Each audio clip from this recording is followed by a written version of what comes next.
Hello everyone, this is doctor Shalini और आपका स्वागत है हमारे चैनल मेटा एजुकेशन में। आप सभी के लिए एक बहुत ही बेहतरीन न्यूज़ है कि जो एनटीए है उसने आंसर की रिलीज़ कर दी है। नेट एग्ज़ाम जो अभी उसने करवाया था उसकी, आप जाइए लॉगिन कीजिए और अपनी आंसर की फटाफट से चेक कीजिए। इसका मेन पर्पस ये होता है कि जो भी क्वेश्चंस के उन्होंने आंसर दिए हैं, अगर आप उस आंसर से सेटिस्फाइड नहीं हैं तो आप चैलेंज कर सकते हैं। यहाँ पर पूरा एक डॉक्यूमेंट दे रखा है, उसमें क्या कैसे चैलेंज करना है। आपको वेबसाइट पे जाना है, उसका लास्ट डेट जो है वो 6 जुलाई से 8 जुलाई तक है। वो सारी डिटेल दे रखी है। पेमेंट आपको हर क्वेश्चन के हिसाब से 200 रुपीज़ का पेमेंट करना होगा, जो कि नॉन रिफंडेबल होता है। और ये और अगर चैलेंजेस को जो आप करेंगे उनको अगर एक्सेप्ट करते हैं तो उसके अकॉर्डिंग क्वेश्चंस में आंसर्स में मॉडिफाई करके और देन फर्दर आपके जो फाइनल मार्क्स हैं वो रिलीज़ करेंगे। ठीक है?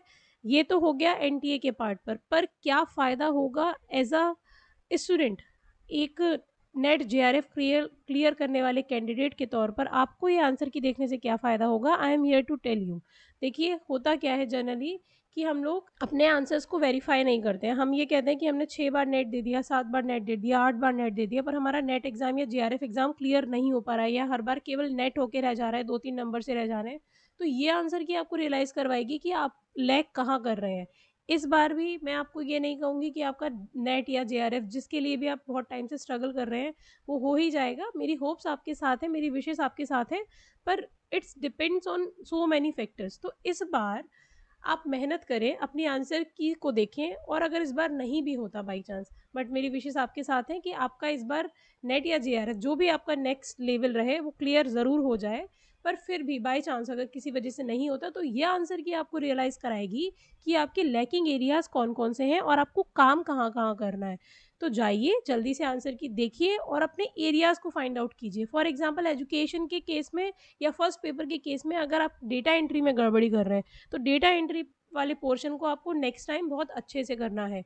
या हो सकता है कि आप उसमें रिसर्च एप्टीट्यूड वाला पोर्शन जो है आपका, वो लैग कर रहा हो, तो उस पर आप अगले टाइम फ़ोकस कीजिएगा। या फिर बहुत सारे लोग हैं उसमें जो पैराग्राफ आता है उसको वो अच्छे तरीके से नहीं समझ पाते हैं, तो आपका काम है कि अगली बार उस पर फ़ोकस करें।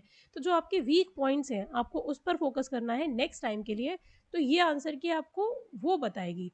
तो जाइए जल्दी से देखिए, पूरा प्रोसीजर यहाँ पर दे रखा है कि आंसर की चैलेंज कैसे करनी है।